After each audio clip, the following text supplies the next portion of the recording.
Hi guys! Welcome to Makoy's Paradise.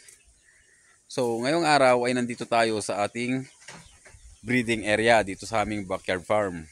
So kaninang umaga ay nagpurga tayo ng ating mga manok at pinaliguan na rin yung ating mga breeders dahil isasalang ulit natin sila dahil ngayong taon, matatapos na taon ay target nating makapag-produce pa kahit 150 na sisiw pa. So gagawin kasi nating mga layers yung maproproduce natin, and then yung mga magiging rooster ay ilalabas na natin at ibebenta na pangkarne. So bago natin puntahan itong ating mga alagang manok ay puntahan muna natin itong fish pond natin or asola pond. So kung mapapansin nyo, itong asola pond natin ay empty na siya, wala nang laman na asola. Dahil po yan nung nakaraang tag-araw ay sobrang init po dito sa aming lugar. So namatay po siya dahil sa sobrang init. Unti-unti po siyang nangitim hanggang sa naubos na lang sila. And then yung isang problema pa dito sa aming asola pond ay nilagyan namin nito dati ng mga maliliit na tilapia na galing sa ilog. So lumaki na sila at ngayon ay kinakain na nila yung mga asola natin. Bali last week lang ay naglagay tayo dito ng kalahating kilo. So wala na tayong naparami dahil kinain na sila ng tilapia. And then dito sa aming backyard farm ay as usual, ang nandito pa rin nakasama natin ay si Bronson. So tayo po ay talagang natutulungan ni Bronson sa pagdadamo dito sa ating paligid, dito sa ating backyard farm. So pwede naman natin tong i-grass cutter na lang para mas malinis. Pero ayun nga, trabaho na lang yan ni Bronson. So bali ibabalik na namin to sa may-ari dahil bumili na kami ng aming sariling buck or lalaking kambing para mayroon na kaming sarili. So ayan, pinapataba namin siya para may balik na. Then puntaan naman natin itong mga breeders natin, yung ating mga pinaliguan at pinurga kanina. So ang unang bubungad po sa atin ay itong ating Brahma chicken na rooster. So ayan po siya. So gwapong gwapo at bagong paligo, napurga rin kanina. So nilalabas natin yung pakainan niya dahil kinakaykay niya, mas maraming natatapon. Kaya yan ang naisip kong paraan para hindi niya kaykayin. So dito sa ating unang pen ay nandito yung ating mga decal browns na tatlo. Tapos yung crossbreed ng Rhode Island tsaka decal. And then itong isa, hinalo na rin natin to, itong offspring ng Dongtao chicken saka yung ating Brahma. So ang nilagay nating rooster natin dito ay itong isang black astrolorp natin. Dahil nakakuha naman na tayo ng pure dito sa ating mga decal brown, nakapag-produce tayo ng mga nasa 50 heads na sisiw at yun ay pinapalaki na natin para gawing layers. At saka yung rooster kasi natin, yung kapatid ni Bossing, ay binigay natin sa isang kaibigan natin na yung laging nagbibigay sa atin ng native na baboy. So binabayaran sa atin, kaya lang siya naman ay kaibigan natin, so binigay na lang natin. So itong mapoproduce natin dito sa ating mga bagong salang na batch na to ay gagawin lahat nating mga layers. So bukod lang dito kasi meat type siya, yung offspring ng Dongtao chicken sa Brahma. So pang meat type talaga siya, pero madali naman yan, malalaman kung yung anak niya dahil T-comb po siya. Hindi po gaya ng mga to, yung comb niya ay iba, talagang yung normal na ano.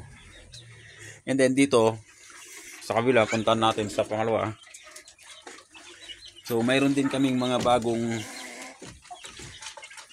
breed ng manok or ibang lahi. Ito po yung mga Huluano. So ayan po sila. So bali may plano po kasi tayo pagkatapos natin mag-breed ng pure heritage. Bali itong rooster po natin na ito, medyo bata pa kasi kaya hindi muna natin sinasalang, ay i-crossbreed natin dito sa ating mga heritage. Kaya nagpapapure na tayo sa mga heritage para gawing layer. So yung magiging resulta naman ng pag-crossing natin dito sa ating mga heritage saka itong Huluano, yun po ay gagawin nating meat type or dual din po yun. Pwede rin po sa itlog, pwede rin sa ating pangkarne, pero mostly pangkarne talaga yung ano natin doon plano. So ayan po siya, 3 months pa lang yan, magpo 4 months, pero napakalaki niya. So magkaiba po yung pinanggalingan ng dalawang yan. Bali pinaghalo ko lang sila dahil sila naman yung magkalahi at hindi pa kasi pwedeng gamitin tong rooster. Bali takot nga yung rooster natin dyan sa inahin, bata pa kasi. And then last, dito sa ating last na kulungan na pen sa mga breeders, ito yung mga black axolotl natin. So nabili natin to, mga magto 2 months old pa lang. So 5 piraso dati to. Ngayon 3 sila nandito. Bali 2 inahin tsaka 1 rooster. So ayan na po yung mga nabili natin, ready to breed na po siya. So matutulungan na po niya yung mga ano natin, yung mga decal brown sa ating pagproduce ng itlog para ipapisa. Dati kasi yung mga decal browns lang natin yung mga ginagamit natin. So ngayon ready to breed na sila, ay kukuha lang tayo ng mga 50 heads lang siguro kung kaya na makakapagpa-pure tayo. And then lahat ng mapapalabas natin dyan ay ang ano natin ay mga layers ulit. So yung mga lalaki ganun din, di-dispose for meat naman, pang karne. So tingnan naman natin yung mga ano natin, yung na-produce na natin sa ating mga decal browns. So ito yung pinakaunang batch natin sa ating mga decal browns na na-produce. Pure na decal browns po ito. So ang hirap buksan. Bali ito na po yung unang na-produce natin. Bali 20 heads po ito dati. May isang mortality na tayo. Going 2 months old na po sila. So baka sa susunod na linggo or this October ay unti-unti na nating sasanayin na pakawalan dito sa range. Para naman hindi sila manibago. Kaya hindi natin tinatanggalan yan ng damo dahil gustong-gusto nilang kainin yan. O hindi pa natin alam kung ilan yung lalaki, pero parang nakikita natin na maraming lumabas na babae. Bali ang gagawin natin dito ay pipilian natin ng magiging susunod na breeders ulit para tuloy-tuloy yung production ng ating gagawing layers. Ito naman yung second batch ay ito. Bali 2 breed na po ito. Ito yung krinos ko, yung anak ng Dongtao tsaka Brahma, tsaka itong Brahma natin. So ito yan, yun yung naging ama. So ito po siya, 17 heads. Yan po sila. So kaya sabi ko kanina dun sa unang pen natin na mahalata yung magiging anak nila, dahil yung naging resulta po dito ay ganun po. So ayun, yung iba may balahibo sa paa, and then karamihan talaga ng ano ay T-comb. Tapos yung mga decal brown ay mahalata, talagang mahalata natin, kaya walang problema. So bali mayroon pa tayong 14 heads dun sa ating brooder. Puntahan siguro natin mamaya, kaya lang umaambon. So ito naman, pakita lang natin itong ating nabili ring Brahma. So ito yung mga inahin. So yan po yan. Bali 2 po sila. Magpi 3 months na rin. So hindi ko siya nakikitaan itong Brahma ng maganda siya sa for business, dahil sa sobrang mahal niya siguro ay bihira lang siguro yung bibili or ano mag-interest sa manok na to, dahil napakamahal po. Liban na lang po yung talagang mga nagko-collect ng mga manok, yung mga libangan lang, mga pet. So yun po yung magiging ano natin dito, market. Pero gaya ng sinabi ko, gaya ko rin, kaya binili ko to, ay para sa pet lang natin. Para dagdag lang dito sa ating manukan. So, hindi ko siya nakikitaan ng malaking potential para sa business. So, ayan. Ito ang ipapares natin yan pagka pwede na silang magpa-breed. So, sa ngayon matagal pa siguro, baka by this January pa. So, lastly, puntaan natin yung yung pinaka last batch ng na-produce natin sa ating mga decal browns. So, yung black Australorp ay wala pa talaga. Dahil mga 1 month old lang natin nabili yun. So, dito tayo sa ating last, dito sa brooder. May 14 heads po tayo dito. Ito po yung pinaka last na ano natin sa breeding natin ng pure. So, ayan. So, kung mapapansin nyo, yung iba mas maliit.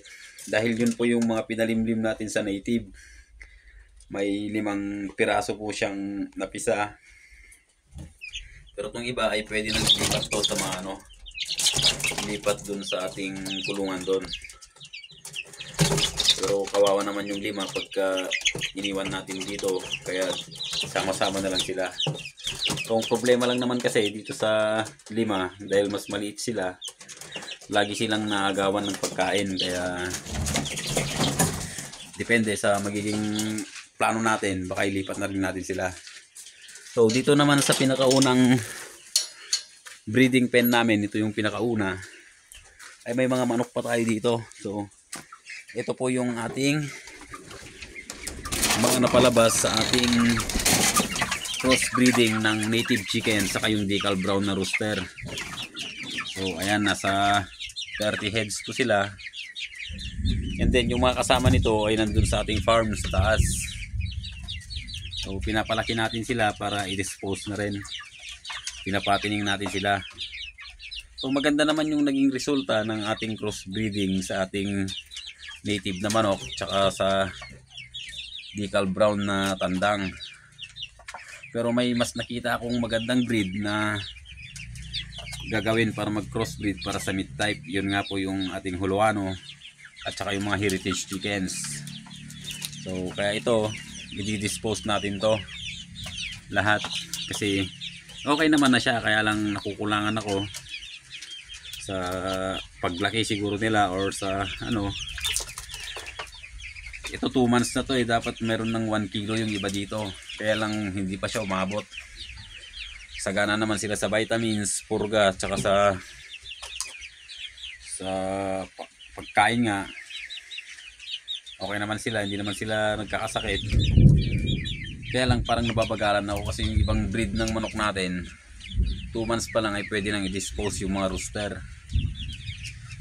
Sabagay, yung mga rooster nito ay yung 6 na piraso na sa bundok sa farm natin ay halos mag-ano na rin siya, mag 1 kilo na rin. Pero mag-iwan siguro tayo dito ng mga gagawin ding breeders. Kasi marami tayong iniwan sa taas, sa bundok. Kaya lang ang plano natin doon, ibenta na lang. Mag-iwan na lang siguro tayo ng mangilan-ngilan na breeders para maging comparison kung ano ba mas maganda. So, ayun. Yun lang po yung mga manok namin dito sa aming backyard farm. So, pero mas marami tayong manok doon sa ating farm. Karamihan ho doon native, tsaka yung isang black Australorp natin na rooster.